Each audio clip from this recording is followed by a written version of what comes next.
Yeah, man, I'm pretty jacked about it. Getting the college football playoff starting Friday night with Indiana at Notre Dame, which is pretty cool. I mean, Notre Dame's going to hold over everybody else.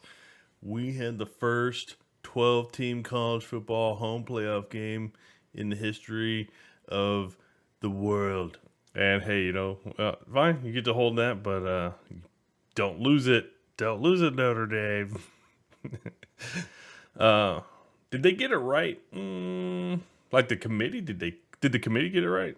Yeah, I don't think the committee got it right. I don't think the 12 teams that we got in, I don't think those are the best teams. I mean, it's okay. I mean, if you're gonna make changes, I know a lot of people are talking about like changes that need to be made to the form, like to how we pick the 12 teams, whatever. I honestly, one of the biggest things that they need to do away with, in my opinion, is doing away with the weekly committee rankings, because that's the only reason why SMU's in, right? SMU's only in because they didn't want to punish a team that lost their conference championship game, even though SMU was ranked higher than the two best teams they played and lost to both of them? Question mark. How is that possible?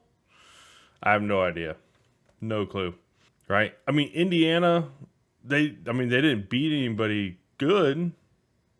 Everybody they beat is outside the top 25. But they at least played someone in the top 10. They played Ohio State. They got their ass spanked, but, they did play Ohio State. So, yeah, I mean, Notre Dame, same thing for Notre Dame.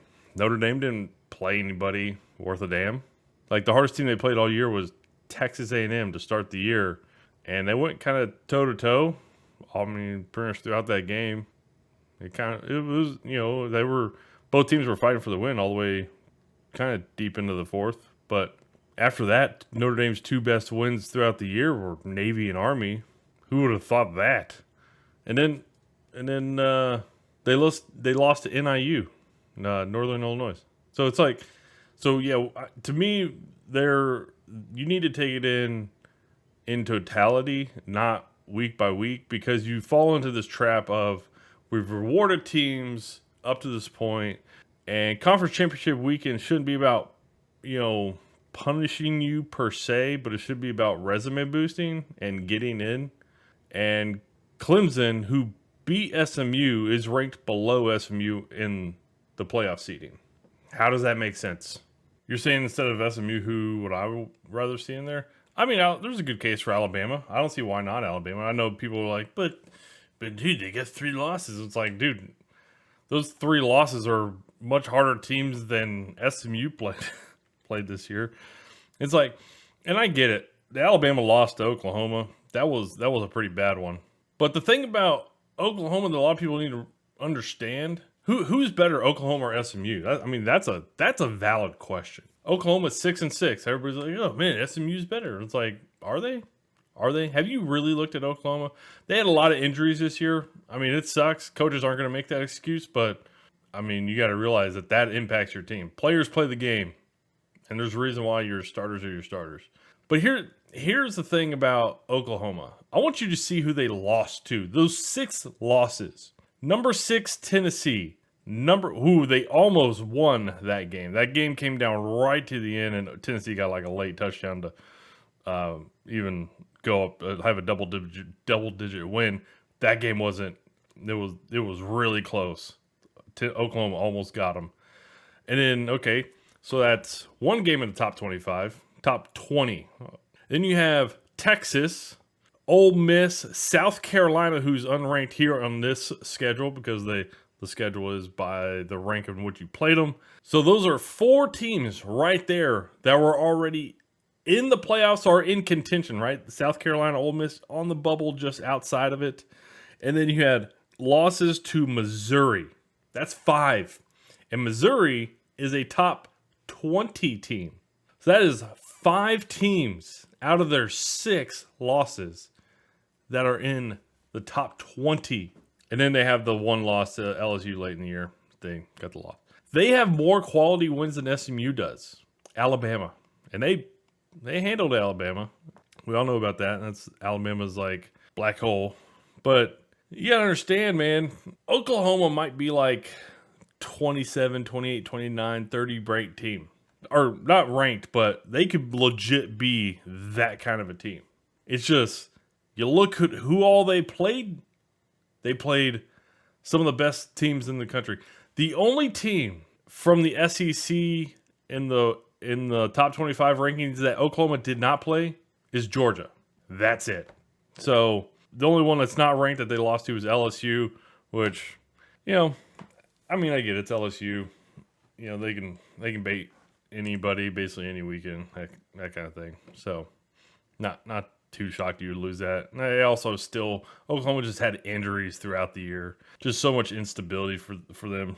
It sucks. I'm not sad Oklahoma lost as being a Texas fan, but you got to really understand college football, and not all losses are equal, not all wins are equal. Oklahoma's a good ass team, and they could go toe to toe with just about anybody in college football if they were healthy. And then, speaking of seeding, that would be the second thing I would change. Do away with the playoff seeding. There is no reason for that. Have games and opponents match up based on their ranking, right? So yeah, you got Clemson and Texas playing each other, and then you got Arizona State, who's on bye. Tennessee at Ohio State, Oregon on bye, SMU at Penn State, Boise State is on bye, Indiana at Notre Dame, and there's just major issues with how the playoff seeding is done compared to the format. And it's like, how do you justify in the playoff seeding Clemson is below SMU, who they beat? So they need to redo and move away from a playoff seeding to having the criteria of who gets in, and then you play based on the rank. If you say, you know, the five highest ranked conference championships get in, the 5 conference championship game winners get in. Okay, I mean that makes sense. Honestly, it really does. And I am very much okay with the top 4 out of those 5 getting first round buys. And I know there's been some talk about that, but it makes sense that they get first round buys. They are playing an extra game.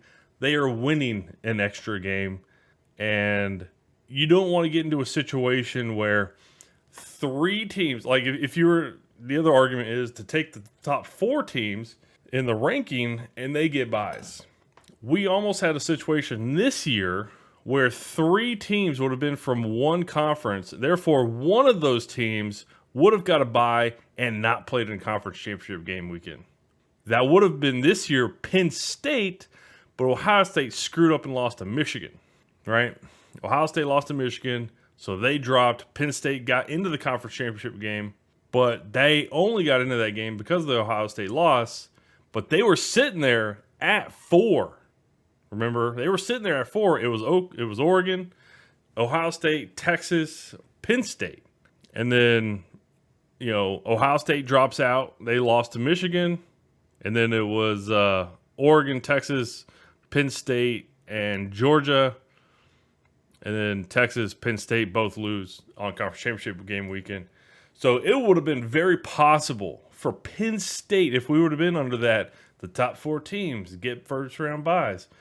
It would have been possible this year that Penn State, who wouldn't have been deserving, Penn State's not going to win a national championship. They are not that good of a team. But Penn State almost got would have got a first round bye by that criteria. No, reward it based on the 4 highest ranked conference championship game winners. They get first round buys. They played the extra game. Most of the at-large teams didn't play on conference championship game weekend. You know, Indiana didn't. Notre Dame didn't. Penn State did. SMU did, yes. Tennessee, Ohio State didn't. And Texas and Clemson both did. So half of those teams did play. Half of those teams did not for the at-large games. First round games. So those would be the 2 things I would say. Do away with the weekly committee ranking reveal. It doesn't need to be there. It's so much in line roughly with the AP poll that it's cool to see it. Will they do away with it? That comes down to ESPN, honestly, because they're the ones that they get the the show and reveal and all that kind of stuff. So I don't know. Will they want to do away with it? Probably not. But that comes down to ESPN. And then I would say the other thing is the rankings need to be how teams play each other in the playoffs, but how they get in is probably how they get in now. I'm okay with how they get in now. It's just the ranking on which they play each other that needs to change. That needs to be the best ranked team plays the lowest ranked team every round, and so on and so forth. But that's just those would be the only two things: rankings over seedings in the playoff for matchups, and do away with the weekly thing. Do away with the weekly reveal. It doesn't need to be there. Oh, you want to know who I think is going to win this week? I'm not going to go through the whole playoff. I don't really like doing, predictions, but obviously Texas. I think Texas will win. That's my team, right? So I think they'll win. Let's do this in order. Notre Dame, Indiana. So this is going to be pretty cool. Friday night game, in-state game, which is really kind of neat. And they haven't played. I think I saw since the.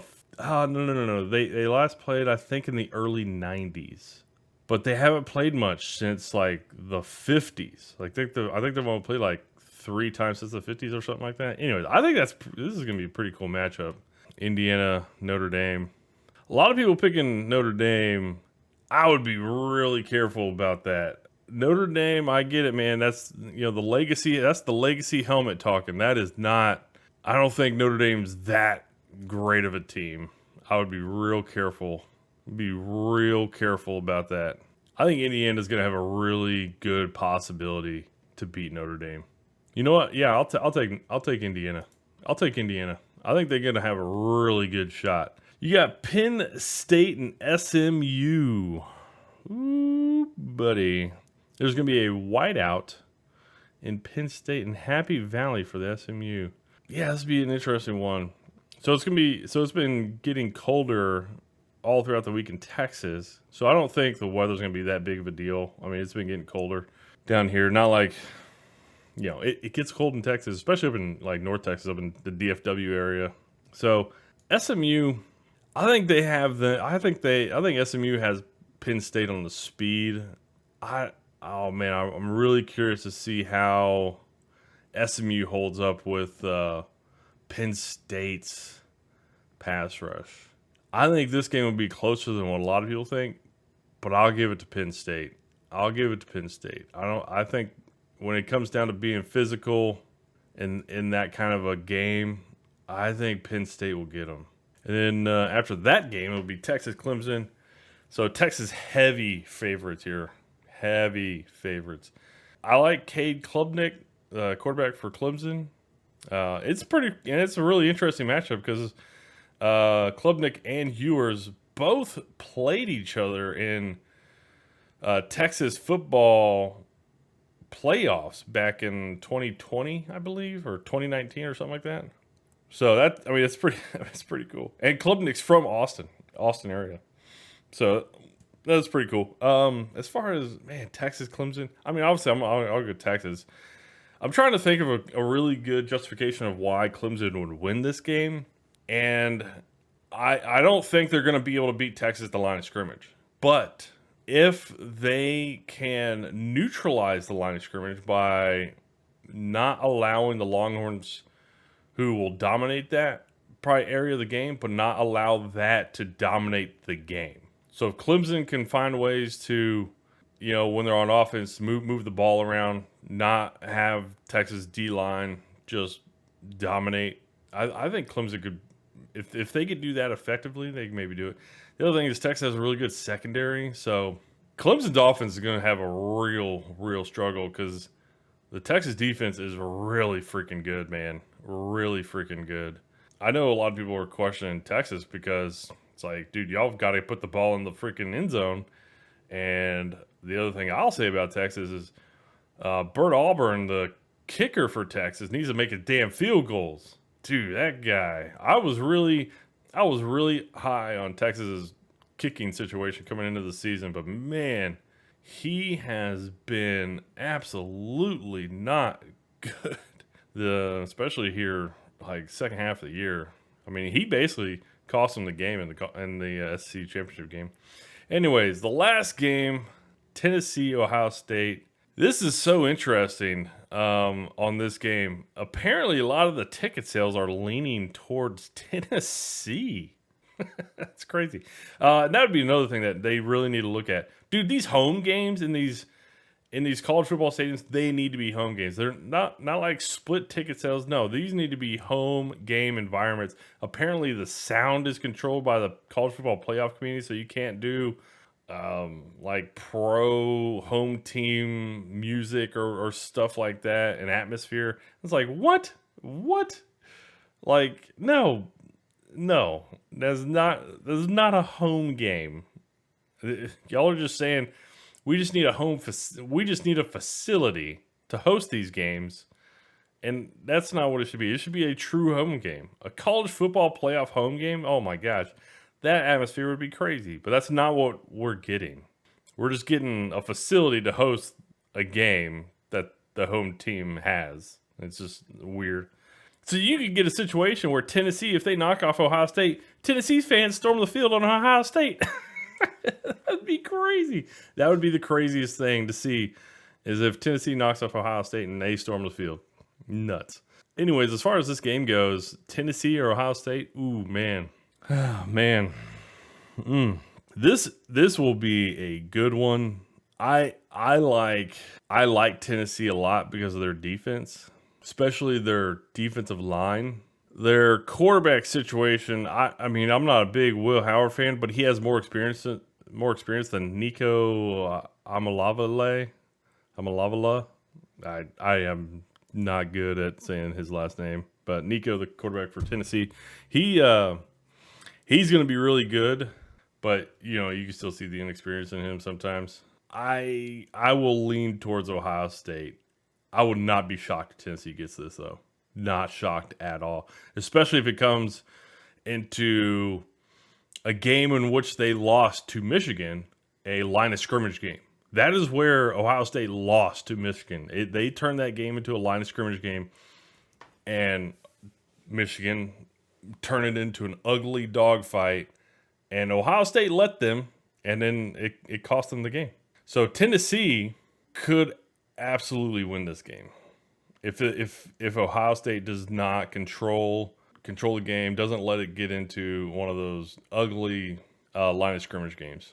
So yeah, that's who I would take. I'd take Ohio State, but man, I would not be shocked, especially if the game got ugly.